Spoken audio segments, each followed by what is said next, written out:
Bismillahirrahmanirrahim. Assalamualaikum warahmatullahi wabarakatuh. Di sini kelompok 1 dari Kecamatan Tarakan.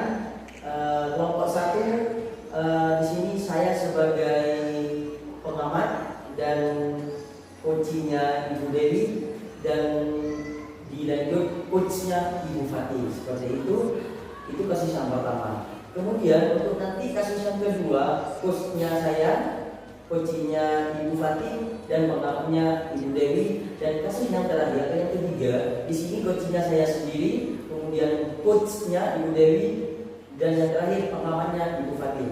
Itulah skenario-nya untuk struktur yang kita nanti berdialog. Baik, di sini akan langsung saja dimulai dari kasus yang pertama. Assalamualaikum Ibu Fatih. Waalaikumsalam Pak Budi. Gimana kabarnya Ibu Fatih? Alhamdulillah baik-baik Pak. Oh iya, kalau Bapak sendiri gimana kabarnya? Alhamdulillah baik juga Ibu. Oh iya, dari kegiatan ini ada sedikit yang akan saya tanyakan sama Ibu. Boleh Ibu Fatih? Siap Bapak, monggo silakan. Pertama, yang akan saya tanyakan sama Ibu Fatih, pada kesempatan nanti Ibu Fatih akan menjadi coach dalam coaching. Kira-kira persiapan apa yang akan Ibu siapkan sekarang? Begini Bapak, untuk persiapan yang akan saya siapkan sendiri dalam kegiatan coaching kali ini adalah dengan menggunakan alur-kita, di mana saya menilai dari tujuan, identifikasi sesuai dengan masalah yang dialami oleh coaching. Kemudian rencana aksi yang lebih terbuka pada coaching itu sendiri. Kemudian mempertanyakan tanggung jawab yang tentunya saya juga akan mempersiapkan pertanyaan-pertanyaan yang berbobot. Seperti itu Pak Budi. Oke, siap Ibu Fatih. Terus untuk coaching ya, nanti kira-kira kompetensi coaching apa yang akan Ibu kembangkan? Begini Bapak ya, untuk coachingnya tentunya kompetensi yang akan saya kembangkan adalah kompetensi inti secara keseluruhan, karena saya berpikir untuk mendapatkan semua itu harus saya umumkan, di mana ada range atau kehadiran penuh, kemudian mendengarkan aktif, dan tentunya mengajukan pertanyaan-pertanyaan yang berbobot. Seperti itu Bapak. Oke Bu Fatih, untuk lebih detailnya kompetensi yang paling Ibu Fatih ingin kembangkan di sini yang mana Bu ya? Dari ketiga kompetensi itu Pak, yang paling penting yang akan saya utamakan adalah yang pertama membuat pertanyaan yang berbobot kepada coaching dengan tujuan untuk menggali masalah yang dihadapi oleh coaching, kemudian menggali solusi yang akan direncanakan sesuai dengan rencana aksi, kemudian saya akan menggali tanggung jawabnya. Begitu Bapak Budi. Oke Bu Fatih, kira-kira indikator ketercapaian dan tujuan yang akan Ibu kembangkan itu seperti apa Bu ya Bu Fatih? Terus untuk indikatornya sendiri tentunya mendapatkan solusi dan rencana aksi dari masalah dari coaching itu sendiri Pak. Ya. Berarti hanya itu saja ya Bu. Sekarang bisa kita mulai ya Bu. Mudah-mudahan kegiatan ini berlangsung dengan baik. Oke, terima kasih. Assalamualaikum Bu Fatih. Waalaikumsalam Pak Budi. Terima kasih. Assalamualaikum Bu Fatih. Waalaikumsalam Bu Dewi. Oh iya, sepertinya Bu Dewi lagi murung nih. Tidak seperti biasanya yang selalu semangat. Mungkin ada yang bisa saya bantu Bu Dewi? Mohon maaf sebelumnya ya Bu ya, saya sudah menunggu waktunya Ibu. Jadi di sini saya ingin curhat mengenai masalah saya. Apakah Ibu Fatih bisa membantu? Insya Allah bisa Bu Dewi. Dengan senang hati Bu Dewi, siapa tahu dengan curhat ini bisa bantu Bu Dewi. Kira-kira apa ya yang bisa saya bantu Bu Dewi? Sebenarnya di sini saya ingin curhat tentang masalah saya Bu. Di sini saya ingin mendapatkan solusi terhadap perpecahan masalah yang saya hadapi saat ini. Terus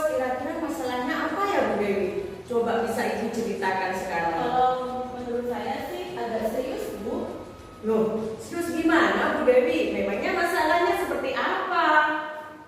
Ya begini loh Bu, saat proses pembelajaran pengawas itu mengkritik saya.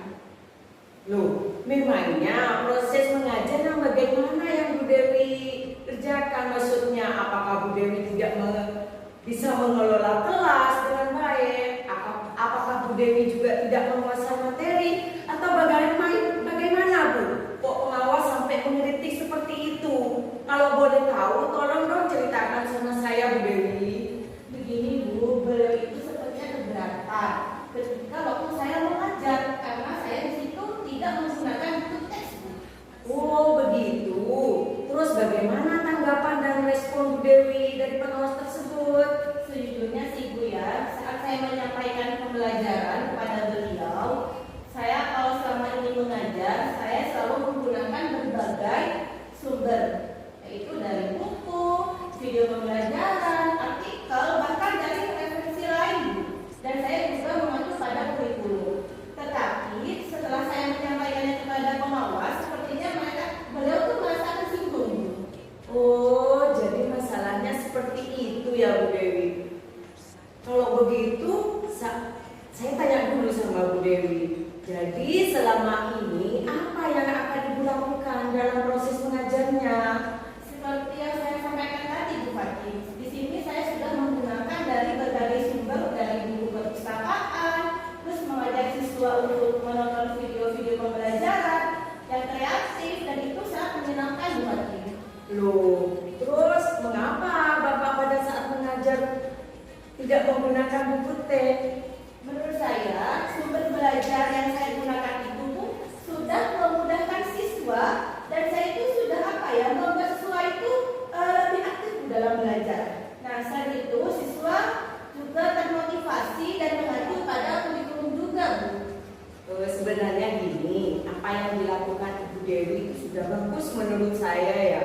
Terus bagaimana hasilnya pada saat Ibu menggunakan sumber belajar tersebut? Seperti yang kita ketahui bersama bahwa karakteristik siswa itu berbeda-beda. Terus gaya belajarnya pun juga berbeda-beda Bu Dewi.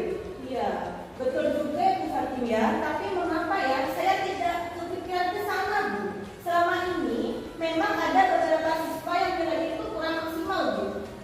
Lah itulah Bu Dewi pentingnya menggunakan buku teks pada saat pembelajaran sebagai sumber belajar. Mungkin harapan pengawas supaya kemarin itu Ibu menggunakan sumber belajar, yaitu menggunakan buku teks seperti itu, mungkin seperti Bu Dewi. Saya pikir ada benarnya juga ya Bu Fatim ya. Setelah Bu Dewi bercerita, sekarang gimana perasaannya Bu Dewi? Nah, setelah kejadian itu Bu, beberapa hari yang lalu di sini saya kurang nyaman Bu. Saya merasa sedih, gelisah, galau karena kepikiran terus Bu di rumah Bu. Karena apa yang ditekan oleh pengawas itu, sehingga akibatnya tuh pekerjaan saya tuh banyak yang terbengkalai Bu. Kalau seperti itu Bu Dewi, lalu apa yang membuat Ibu Dewi tidak merasa nyaman selama ini? Sebetulnya Bu, jujur ya, yang membuat saya resah itu Bu tidak merasa nyaman. Di sini Bapak pengawas itu menyampaikan masalah itu kepada kepala sekolah Bu. Saya takut Bu dalam hal ini akan menjadi masalah di kemudian hari Bu. Ya. Begini, kalau boleh saya simpulkan, selama ini Bu Dewi tidak merasa nyaman karena pada saat mengajar Bu Dewi tidak menggunakan buku teks sebagai sumber belajar. Dan ketika pengawas mengingatkan Bu Dewi memberikan alasan sehingga membuat pengawas tersinggung. Maka beliau menyampaikannya kepada kepala sekolah. Seperti itu Bu Dewi ya. Ya Bu, benar sekali.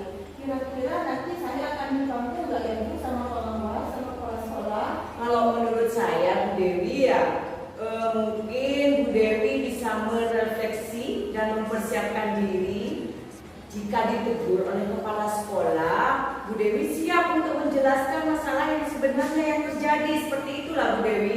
Dan pasti beliau menyampaikannya hal-hal yang positif kepada Bu Dewi, sehingga menambah semangat Bu Dewi untuk dalam mengajar. Ya mudah-mudahan saja ya Bu Fatim ya. Ya, mudah-mudahan begitu Bu Dewi. Dari apa yang disampaikan ini, kira-kira apa ya rencananya Bu Dewi ke depannya yang akan Ibu lakukan? Di sini saya akan berniat menemui Bapak Kepala Sekolah untuk bicara hal ini. Mungkin beliau memberikan solusi terbaik buat permasalahan ini, Bu. Terus apa hal lain yang akan Ibu Dewi lakukan? Di sini saya juga akan menemui Bapak pengawas, Bu. Saya akan minta maaf kepada beliau. Lalu setelah ini proses pembelajaran itu ke depannya, saya juga akan menggunakan buku teks dan meminta saran kepada beliau, Bu, atas dalam menjalankan proses pembelajaran yang baik yang dapat memenuhi kebutuhan murid. Ya Bu Dewi. Lah terus bagaimana proses mengajarnya Ibu nanti selanjutnya? Saya kira setelah ini saya akan mengajar dengan dengan lebih baik lagi, Bu, dengan menggunakan buku tes dan dari berbagai sumber belajar. Tetapi sumber belajar yang kemarin, Bu, yang saya sudah pelajari itu saya sudah merasa nyaman dan menyenangkan dengan sumber belajar dan cara belajar tersebut, Bu.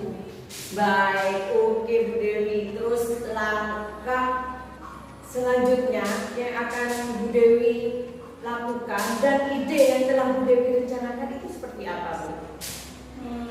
Ya syukurlah, Bu, saya sekarang merasa lega karena jujur ya, Bu, ya, di sini saya takut, Bu, dalam mengambil langkah, Bu, dalam menyelesaikan masalah ini, apalagi urusan itu berhubungan dengan atasan saya, Bu. Ya benar Bu Dewi. Syukurlah Bu sekarang Bu Dewi sudah merasa lega. Lalu dari Ibu yang sudah direncanakan tadi, komitmen apa yang ingin Ibu lakukan untuk menjalankan rencana itu? Untuk hal ini dalam proses pembelajaran itu saya akan mengacu pada kurikulum, akan memahami aturan-aturan ada termasuk dari pengawas tentang penggunaan buku teks, Bu. Terus dukungan yang bagaimana yang Ibu Dewi butuhkan? Dan itu, Bu, yang akan saya berikan di sini. Tapi langkah pertama saya akan mencoba mengkomunikasikan kepada teman guru yang mengajar mata pelajaran yang sama, sehingga kita itu saling sharing dan bisa berbagi. Wah, ide yang bagus itu Bu Dewi. Jadi semoga segera terselesaikan ya Bu Dewi ya, dan Ibu dapat bekerja dengan suasana yang hati yang senang tanpa dihantui rasa bersalah dan tidak nyaman. Amin, amin. Terima kasih Bu Fatim sudah memberikan saran dan sudah meluangkan waktunya untuk saya. Sekarang saya menjadi lega, Bu. Semoga kita nanti menjadi guru yang dapat memberikan teladan yang baik kepada guru kita, Bu. Baik, sama-sama Bu Dewi. Maaf Bu Fatim, saya undur diri dulu ya, karena masih ada pekerjaan lain, Bu. Sekali lagi mohon maaf ya. Terima kasih Bu Fatim. Sama-sama Bu Dewi. Baik, itulah percakapan antara coach dan coach. Sekarang percakapan pasca coaching antara pengamat dan coach seperti itu. Baik, langsung saja. Assalamualaikum Ibu Fatim. Waalaikumsalam Pak Budi. Bagaimana Ibu? Apa tadi puas dengan kegiatan tadi Ibu? Alhamdulillah setelah melakukan coaching ini saya sudah merasa lega Bapak, karena saya berpikir masalah yang dihadapi oleh coaching itu sudah mendapatkan solusi yang ditemukan dan ia laksanakan nanti. Seperti itu Pak Budi. Setelah saya amati dari kegiatan yang Ibu lakukan tadi dengan Ibu Dewi, itu sudah bagus karena sudah sesuai dengan alur kita, karena sudah ada tujuan, ada aksinya, ada rencana aksi, ataupun ada identifikasi masalah dan tanggung jawab. Jadi yang sekarang saya tanyakan, dari ketiga kompetensi inti coaching, apa Ibu sudah mengembangkan potensi yang ingin Ibu kembangkan tadi Ibu? Begini Bapak, tentunya saya sebagai coach akan menunggu hasil dan rencana aksi serta tanggung jawab yang telah disampaikan oleh coach itu. Artinya kompetensi yang dikembangkan tersebut sudah terwujud dan bisa dikembangkan dalam kegiatan tadi Bupatinya. Kalau kompetensi tadi berdasarkan dari mendengarkan, kemudian saya memberikan pertanyaan-pertanyaan yang berbobot, sehingga menurut saya kompetensi itu sangat penting untuk dilaksanakan di coaching Bapak.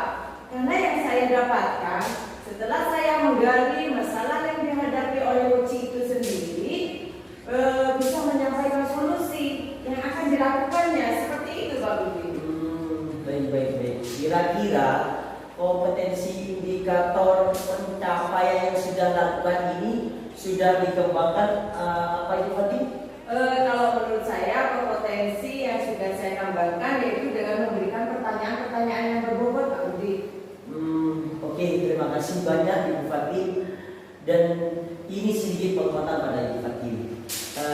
Kalau tadi saya sudah amati, sudah bagus. Insya Allah Ibu Fatim akan menjadi coach yang baik dan menjadi sebagai guru akan menjadi coach juga yang baik lagi di depannya. Mungkin ini yang akan saya tanyakan sama Ibu Fatim, dan semuanya sudah bagus dan sukses untuk Ibu Fatim dan terus semangat untuk Ibu Fatim. Terima kasih Pak Budi. Baik, Assalamualaikum Fatim. Waalaikumsalam.